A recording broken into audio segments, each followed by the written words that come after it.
মধ্যপ্রাচ্যের দেশ ফিলিস্তিনের আকাশে ২০২৩ সালের ৭ অক্টোবর ছিল নতুন সূর্যোদয়ের এক হাতছানি, আবার পেছনে ছিল নিকষ কালো অন্ধকারের আশঙ্কা। বছরের পর বছর ধরে জুলুম, অত্যাচার ও নির্যাতনের শিকার হওয়া ফিলিস্তিনিরা নিজের ভূমিতে হয়ে পড়েছিলেন উদ্বাস্তু। হামলা, খুন, কারাবাস ও নির্যাতন ছিল তাদের নিত্যসঙ্গী। এ অবস্থা থেকে বাঁচতে তেলাবিবে ইতিহাসে ভয়াবহ হামলা চালায় ফিলিস্তিনের স্বাধীনতাকামী গোষ্ঠী। নতুন সূর্যোদয়ের শব্দ নিয়ে হামলা চালানো হলেও সময়ের ব্যবধানে গাজা এখন নিকষ কালো আধারে ছেয়ে গেছে। তবু নতুন এক ভোরের অপেক্ষা করছেন ফিলিস্তিনিরা। গত ২ বছরের বেশি সময় ধরে গাজায় ভয়াবহ হামলা চালিয়ে যাচ্ছে ইসরায়েল। হামলা চালিয়ে হত্যা করা হয়েছে ৭০,০০০-এর বেশি মানুষকে। গুড়িয়ে দেওয়া হয়েছে স্কুল, মসজিদ, বিশ্ববিদ্যালয় ও আবাসিক এলাকা। অবস্থা এমন দাঁড়িয়েছে যে গাজায় এখন আর নিরাপদ স্থান বলতে কিছুই নেই। তবে এখানেই থেমে থাকেনি ইসরায়েল। জাতিগত নিধনে মরিয়া হয়ে উঠেছে তারা। পুরো গাজাকে অবরোধ করে বন্ধ করে দেওয়া হয়েছে মানবিক সহায়তা প্রবেশও। কেড়ে নেওয়া হয়েছে সব ধরনের নাগরিক সুবিধা। ফলে দুর্ভিক্ষের মধ্যে দিন কাটাচ্ছেন নিরীহ ফিলিস্তিনিরা।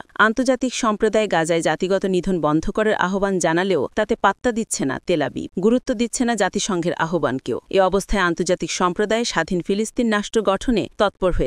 যুক্তরাজ্য, ফ্রান্স, কানাডা, অস্ট্রেলিয়া সহ আরও অনেক দেশ ফিলিস্তিনকে স্বাধীন রাষ্ট্র হিসেবে স্বীকৃতি দিয়েছে। পাশাপাশি যুদ্ধ পরবর্তী গাজায় অন্তর্বর্তী সরকার গঠনেও মনোযোগী হয়েছে তারা। যুদ্ধ পরবর্তী গাজাকে পরিচালনা করবে তা নিয়ে আরব ও মুসলিম নেতাদের সঙ্গে বৈঠক করেছেন মার্কিন প্রেসিডেন্ট ডোনাল্ড ট্রাম্প। ব্রিটিশ সংবাদ মাধ্যম বিবিসির প্রতিবেদনে বলা হয়েছে, যুক্তরাষ্ট্রের নেতৃত্বাধীন শান্তি পরিকল্পনার আওতায় গাজায় যুদ্ধবিরতি পরবর্তী অন্তর্বর্তী সরকারের দায়িত্ব নিতে পারেন যুক্তরাজ্যের সাবেক প্রধানমন্ত্রী টনি ব্লেয়ার। জাতিসংঘ উপসাগরীয় দেশগুলো সমর্থনের ভিত্তিতে গাজা ইন্টারন্যাশনাল ট্রানজিশনাল অথরিটি গিটারের নেতৃত্ব দিতে পারেন তিনি। ৫ বছরের জন্য গাজার সর্বোচ্চ রাজনীতিক ও আইনি কর্তৃপক্ষ হিসেবে থাকার জন্য এ প্রশাসন জাতিসংঘের ম্যান্ডেট অন্বেষণ করবে। পরে নিয়ন্ত্রণ ফিরিয়ে দেওয়া হবে ফিলিস্তিনিদের হাতে। যুক্তরাজ্যের সাবেক প্রধানমন্ত্রী টনি ব্লেয়ার ২০০৭ সালে ক্ষমতা ছাড়ার পর কয়েক বছর যুক্তরাষ্ট্র, ইউরোপীয় ইউনিয়ন, রাশিয়া ও জাতিসংঘের পক্ষে মধ্যপ্রাচ্যে দূত হিসেবে কাজ করেছিলেন। তার লক্ষ্য ছিল ফিলিস্তিনে অর্থনৈতিক উন্নয়ন নিশ্চিত করা এবং দ্বিরাষ্ট্র সমাধানের জন্য উপযুক্ত পরিবেশ তৈরি করা।